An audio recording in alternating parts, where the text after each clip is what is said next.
Hello and welcome to another episode of All Fired Up with Brandon Ramsey.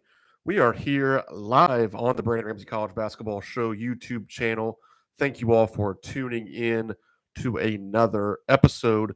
As always, please feel free to fire away in the chat. That is why we do these shows live. It is to interact with some other fans and obviously ask questions.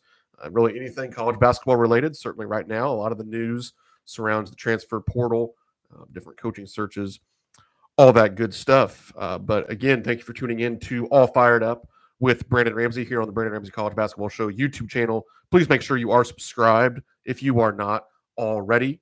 You can also find us on Spotify, the Brandon Ramsey College Basketball Show, where we host episodes every Monday and Friday morning. We have some more guests coming to that show as well over the coming weeks. I just had our first guest last week with Tyler Markley from Projection Sports joining the show. And then also make sure you are following me on Twitter at BRamseyKSR. That's where you can stay up to date with all of my work, whether it be my written stuff, which is on KentuckySportsRadio.com, part of the On3 Sports Network, whether it be the YouTube show, the podcast, all that good stuff gets shared and lives on my Twitter feed. Again, that's at BRamseyKSR. So again, as some people start to trickle in here, please feel free to ask any questions in the chat. Sound off, with comments as I get into what we're going to talk about today, and we're going to dive into the continued building of Kentucky's basketball staff. Obviously, building the roster as well. Just this morning, it became official. I guess technically not official, but unofficially official, that Alvin Brooks III would be joining Kentucky's staff as the associate head coach to Mark Pope, coming from the same position for Scott Drew at Baylor. Obviously, some funny ties there. But first, some big news from Jeff Borzello this morning came down the pike, and I think that's where we're going to start today's show, and that's with the NCAA sort of sliding in a new rule that will make all transfers, including graduate transfers, be in the transfer portal by May 1st. And I'm going to pull up the tweet here just to get it exact. Again, from Jeff Borzello, who works with ESPN, I believe. Yeah, ESPN College Basketball Insider. He says, tucked away in last week's NCAA transfer legislation was a significant change to the men's basketball calendar. All transfers need to be in the portal by May 1st, including graduate transfers. Previously, grad transfers didn't have to abide by the date to enter the portal. And obviously that was the case. That's why, from a Kentucky fan's perspective, this has the most to do with Jackson Robinson from BYU. Actually, yesterday, he announced that he would be declaring for the NBA draft. Made no mention of the transfer portal. So some Kentucky fans were worried about, oh gosh, like is he off the table now? And myself and several others kind of jumped in. It's like, well, the transfer portal deadline, the May 1st deadline, doesn't necessarily apply to him. He'll be graduating from BYU and transferring, so he can go in on June 1st, July 1st, August 1st, whenever that may be. 24 hours later, that's no longer the case. I'll get back to my train of thought here, but quickly, Josh Burton says, what's up? Hey, what's up, Josh? Thanks for joining in today. And my boy, Travis, I was wondering if you'd be in here today, Trav. He's down in the Bahamas celebrating his anniversary with his wife, Shyla, but appreciate you stopping by to say hi. Go back to enjoying vacation. Have a margarita for us or something down there in the Bahamas. But we didn't think that the Jackson Robinson situation applied to the May 1st deadline. Well, now it very much does, and it's interesting. It's interesting to see, how many names now are going to dive in to the portal kind of just because, kind of just to cover their bases. That, to me, you're going to have now a completely crazy next week. Now, I think in the grand scheme of things, this is good. This keeps from some of the tampering that generally would take place in the months of May, June, and July, where coaches are kind of trying to fill out their roster and they're back channeling to see, hey, if so-and-so would enter the portal, we would be interested. How about you let them know? this helps negate some of that. I think this is something that coaches universally kind of wanted.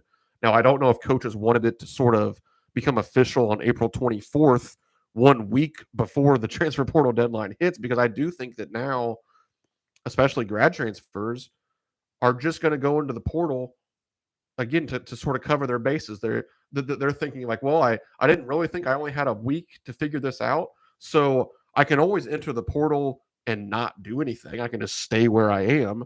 But if I don't enter the portal, then I'm forced to stay where I am. So I think you're going to see, it could literally be 100+ names now enter the portal in the coming days just to sort of keep their options open because they don't have any other choice if they don't now.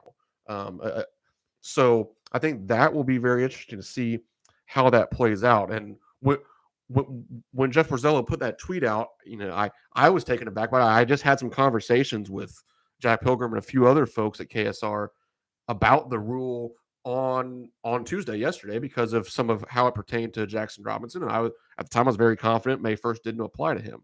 So now that all changed, and it took me aback, I think it took a lot of even some national media folks aback. I think that, or what I did was I sent out a text message to several Division I assistants and a couple head coaches as well. I just asked, is this news to you guys like it is the rest of us? Or did you have some heads up, or were you already alerted by your compliance people or whatever that this would be happening? A few of them certainly knew about it. And they said, yeah, we knew there was going to be a window. We knew there was going to be a deadline. We knew this was coming.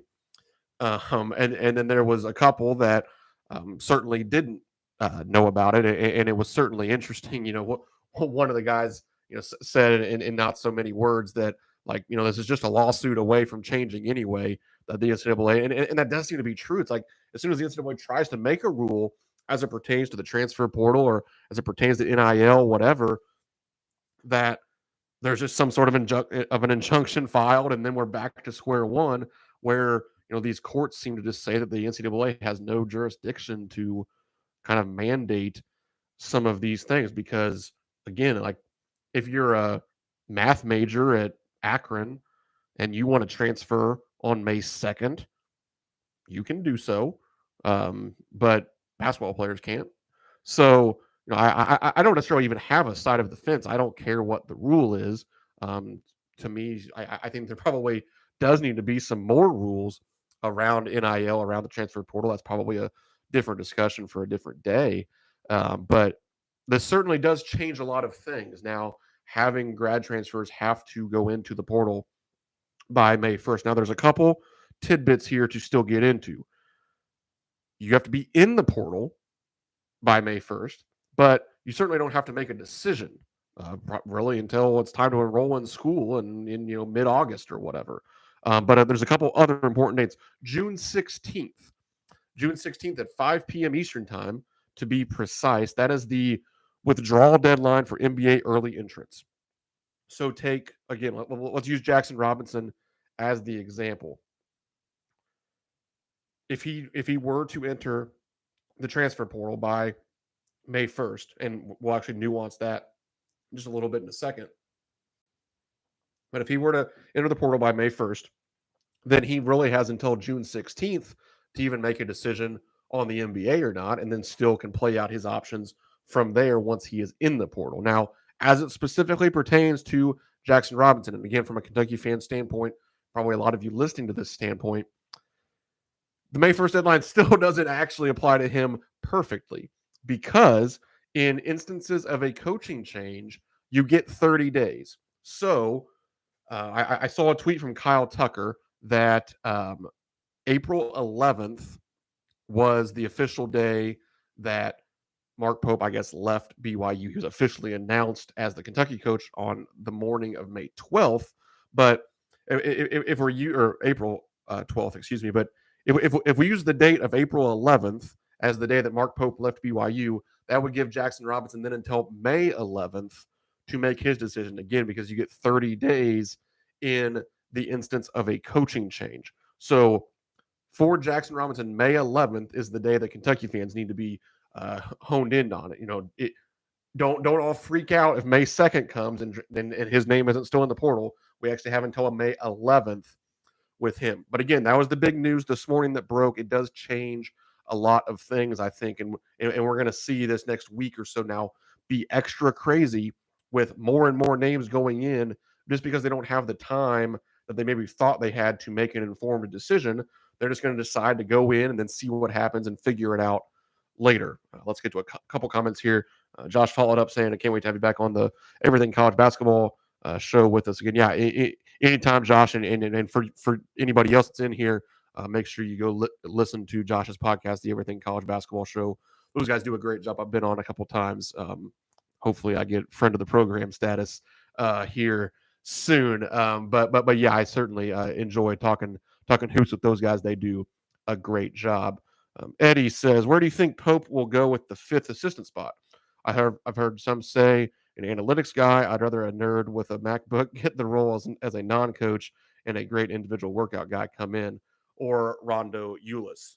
I think that's a great question because Kentucky does now have their 3 recruiting assistants filled out, and that being Coach Alvin Brooks III, who was just hired this morning from Baylor.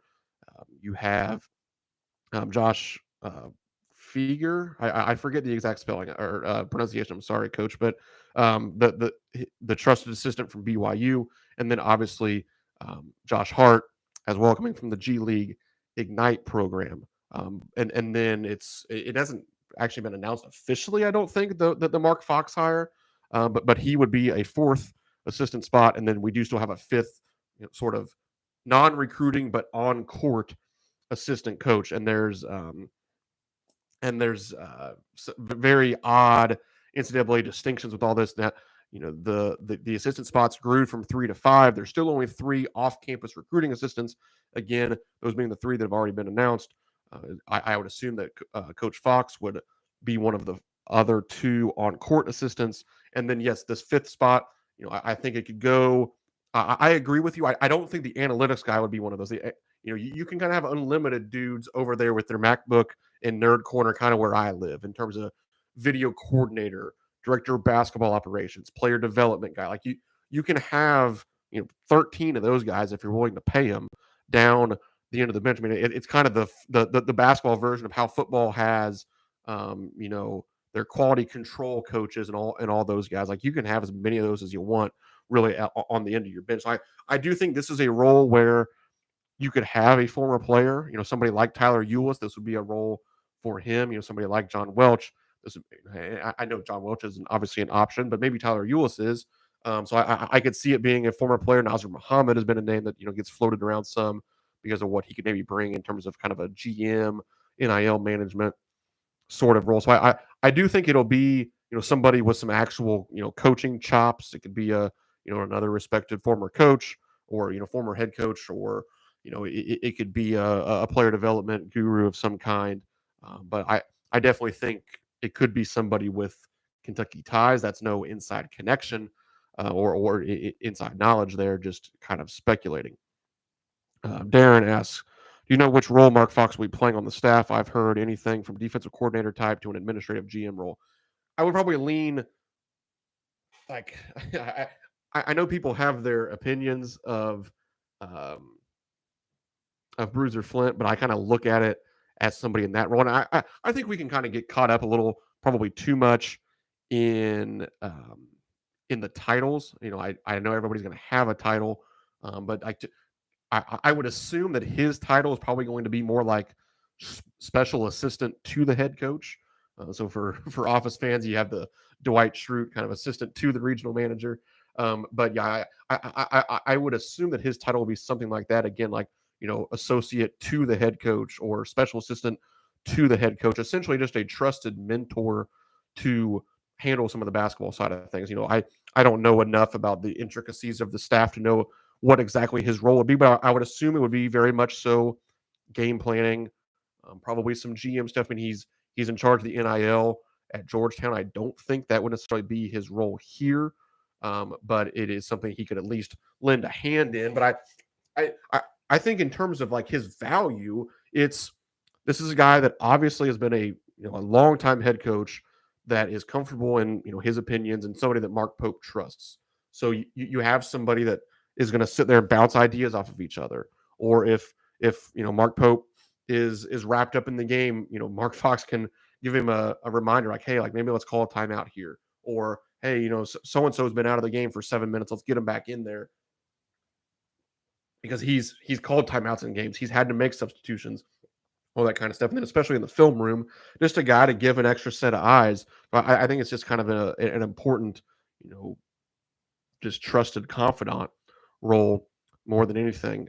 Eddie follows up with, seemed like he was being mentored by Welch quite a bit last year. He was always on the court with him in pregame workouts. Yeah, and I think he's a guy that obviously the players, liked and trusted, and I think that role's very important.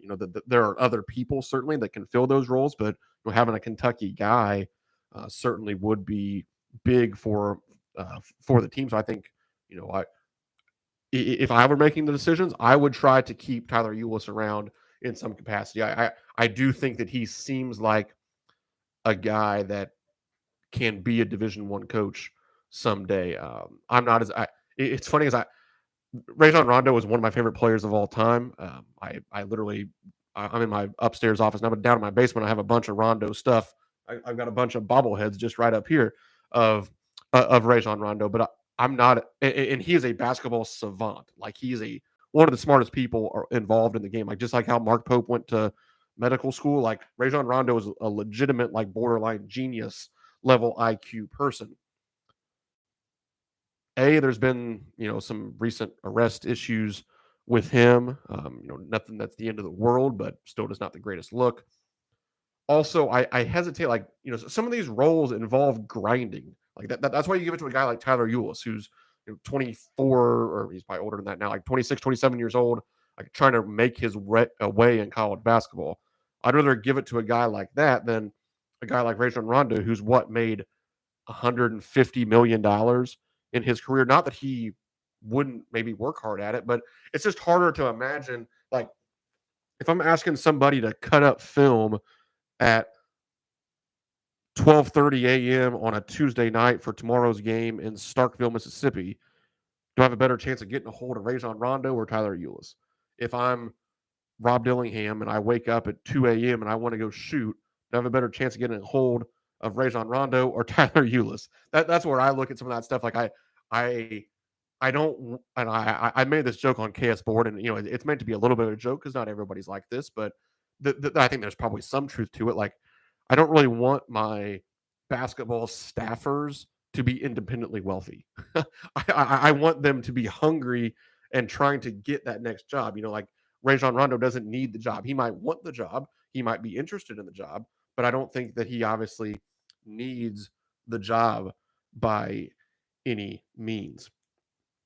So I think that kind of covers where we are with the staff for now. So let's turn our attention to the roster building efforts. I think that Kentucky fans wish we were in a better spot, or we wish we were further along than we currently are. Everybody wishes we had 13 scholarship players on the roster yesterday, but that's just not the case right now. That's what happens when you have full-scale roster turnover after a coaching change. That's just life in college basketball in 2024. But obviously, we have 3 confirmed players right now: Travis Perry, Colin Chandler, and Alvin Williams. It seems like that any moment now you could get Richie Saunders to commit. BYU transfer, 22-year-old junior, is married, came here on a visit over the weekend. Kind of crossed paths essentially with Amari Williams as he was leaving town. Richie was coming in. Will be a really quality backup perimeter piece, 6'5", shoots it well. A lot of things I really like about him. Then right now, I think we know we have Great Osabor visiting. He also is going to visit Louisville, Texas Tech, and Washington. Some people are a little bit concerned about that. I mean, I wish that he would just commit to Kentucky. I hope that after the Kentucky visit, he cancels the rest of his visits.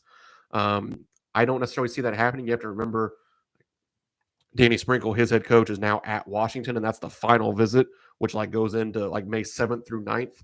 I don't really see him canceling that visit. And since that's the fourth one, I kind of think he's probably going to take all of them and just kind of, make sure he's crossing his T's and dotting his I's, so to speak. But still feel good about where that Kentucky stands with him. And then from there, you're just casting a wide net. They're going to get a visit out of Aiden Mahaney. It looks like the St. Mary's transfer, who that's a high level guy.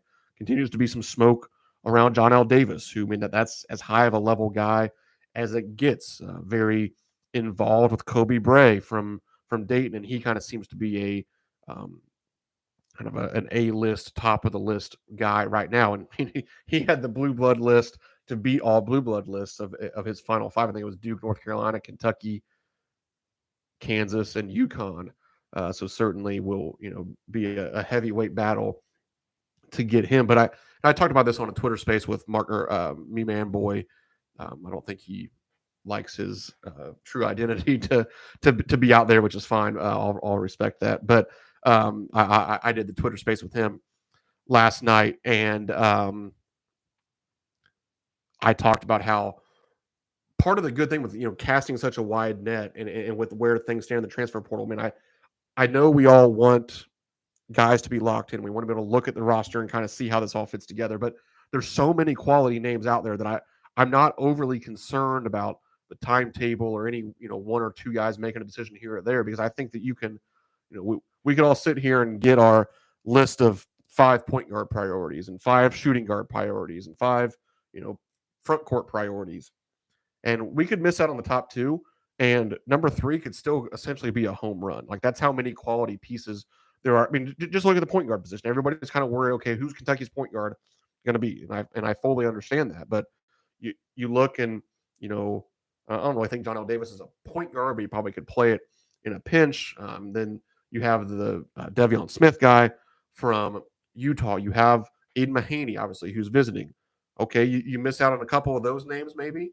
Well, Elijah Hawkins is an immediate take whatever day you want him, and I think you probably have a pretty good chance if you push your chips in at some point with Elijah Hawkins. So there, I mentioned 4 or 5 names before I got to Elijah Hawkins, and I am over the moon excited if Elijah Hawkins is the Kentucky point guard next season.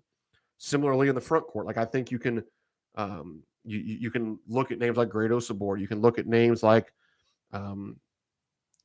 the Andrew Carr at Wake Forest, and even if you miss out on a couple of those, well, okay, you have the Huranchuras guy from Evansville. He could be a name that you get more involved with, or Cade Tyson. That's a name that was out there early, but maybe we haven't heard as much about. And he could be maybe the insurance plan to a guy like Kobe Bray. So that I think there's enough kind of insurance plans or backup options out there that you don't. I know we can't help ourselves, and it's part of being excited. It's part of caring, is having that anxiousness. But I don't think that we need to be concerned necessarily, even if we sit here on April 24th with 3 players. I think there's just so many names, and again, with everything we've talked about on this episode, with that May 1st deadline kind of being set in stone now for everybody, this next week you're going to see a lot more names enter the transfer portal. So names we don't even know about yet are going to become options, and I think that's something to remember as well. And I think also in terms of finishing out the roster building, you have to remember, literally just now, and it's technically not even official yet. I think I heard maybe tomorrow would be the kind of official announcement for Alvin Brooks III, but Kentucky hasn't been operating at full capacity yet with 3 recruiting assistants. So that makes it a lot harder to kind of put the full court press on when you're not operating with a full staff. It's hard. You can't really host multiple visits concurrently at the same time. You can't, be in 2 or 3 different homes at the same time. You just can't even make the number of phone calls. You can't go all in on as many guys until you have a full staff of 3 recruiting assistants plus Coach Pope to make the calls, be in the living rooms, host the visits. I think that you kind of had to let all those things come together before you can really see Kentucky not just cast the wide net, but then start to reel it in and pull some of these guys into the program. But I do think now that all is kind of set, and you have these kind of, especially with the names they're able to end up getting. I said it last night on the Twitter space, if Kentucky gets people on campus at this point, that's why I'm excited about the Aiden Mahaney visit. And same thing with Grado Sabor. When Kentucky gets guys on campus, I think it's going to start to become really hard for people to say no. I know you can say, well, Mark Pope's unproven and all this stuff. These assistants ain't unproven. And also, I think people are just going to get really excited about playing for these guys. I think the vision that they're going to be able to lay out offensively and defensively, but everybody cares a little bit more about offense when they're being recruited.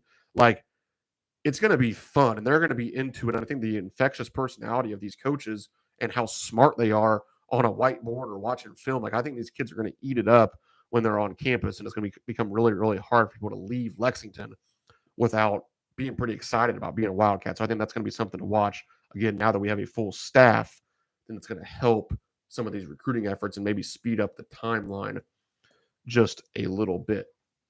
All right, I have a hard out here today at 1 o'clock, so I'm going to start to wrap things up right here. But I do appreciate everybody tuning in today. Again, it's always more fun when we get the comments rolling, so I appreciate everybody that was commenting in here today.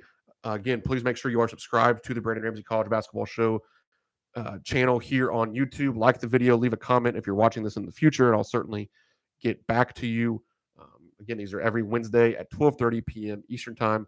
Also, find the Brandon Ramsey College Basketball Show on Spotify or wherever you do listen to your podcast episodes.